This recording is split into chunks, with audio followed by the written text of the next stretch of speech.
જય શ્રી કૃષ્ણ. મીન રાશિના જાતકો તૈયાર થઈ જાઓ. શું તમે જાણો છો કે મે 2026નો આ મહિનો તમારી જિંદગીના સૌથી મોટા આર્થિક પરિવર્તનનો પાયો નાખવા જઈ રહ્યો છે? 18 મેથી શનિદેવ રેવતી નક્ષત્રમાં પ્રવેશ કરશે અને જૂનથી તમારા રાશિ સ્વામી ગુરુ મહારાજ ઊંચના થવાના છે. પણ તેની પૂર્વ તૈયારી આ 31 દિવસોમાં જ પૂરી થઈ જશે. તમારી રાશિમાં બેઠેલા શનિ મહારાજ તમને શું આપીને જશે અને એવી કઈ ભૂલ છે જે તમારા ભાગ્યના દરવાજા બંધ કરી શકે છે? જો તમે પણ મીન રાશિના છો તો આ વિડીયોની એક પણ સેકન્ડ કે એક પણ ક્ષણ મિસ ન કરતા, કારણ કે ગ્રહોનો આ ખેલ ફરી 12 વર્ષ પછી જ આવશે. અને વિડીયોના અંતમાં હું તમને એક એવો સચોટ ઉપાય જણાવીશ જે તમારા અટકેલા કામોમાં ગતિ આપશે. દર્શક મિત્રો, મે 2026નો મહિનો મીન રાશિ માટે મોટા પરિવર્તનો અને પ્રગતિનો સમય છે.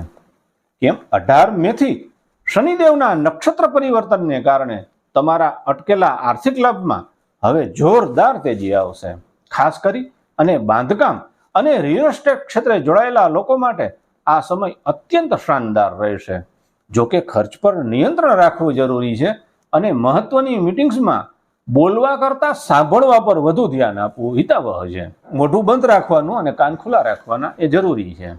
અટકેલા નાણાં પાછા મળવાની પૂરી શક્યતા છે, પણ ફેમિલી બિઝનેસમાં થોડી સાવધાની રાખવી.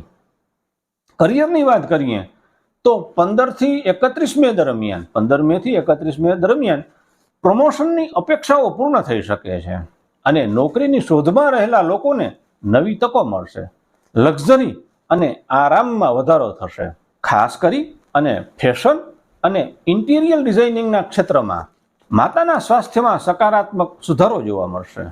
પ્રેમ અને શિક્ષણની બાબતમાં શેર બજારમાં ઓવર કોન્ફિડન્સ ટાળવો અને સંબંધોમાં શાંતિ જાળવવી. જે મહિલાઓ સંતાન સુખની અપેક્ષા રાખે છે તેમણે 11 મે સુધી મુસાફરી ટાળવી. 1 થી 10 મે સુધીનો સમય લગ્નની વાત ચલાવવા માટે શ્રેષ્ઠ છે.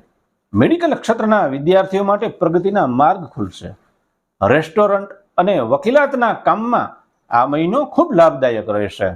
12મા ભાવમાં રાહુ હોવાથી કોર્ટ કચેરીની બાબતોમાં ન ઉલઝવું અને આધ્યાત્મિકતાનો સહારો લેવો. દર્શક મિત્રો, મે 2026 એ તમારા આત્મવિશ્વાસ અને આર્થિક લાભનો મહિનો છે.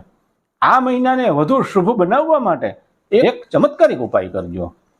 નિયમિતપણે ભગવાન શિવની આરાધના કરો અને શનિ સ્તોત્રનો પાઠ કરો. હવે તમારા માટે એક નાનકડું કામ કરો. જો તમે ઈચ્છો છો કે મહાદેવની કૃપાથી આ મહિને તમારી બધી જ મુશ્કેલીઓ દૂર થાય તો અત્યારે જ કોમેન્ટમાં ઓમ નમઃ શિવાય અથવા હર હર મહાદેવ લખો. તમારી આ એક કોમેન્ટ પોઝિટિવ એનર્જીને તમારા તરફ ખેંચશે. આ વિડીયોને એવા 3 મિત્રો સાથે શેર કરો જેમને તમે સફળ જોવા માંગો છો. અને હા, વિડીયોને લાઈક કરવાનું ભૂલતા નહીં. આવી જ સચોટ માહિતી માટે મારી સાથે જોડાયેલા રહીજો. ભગવાન કાશી વિશ્વનાથ આપ સૌનું મંગલ કરે એવી મંગલ કામના. અસ્તુ. જય શ્રી કૃષ્ણ. હર હર મહાદેવ.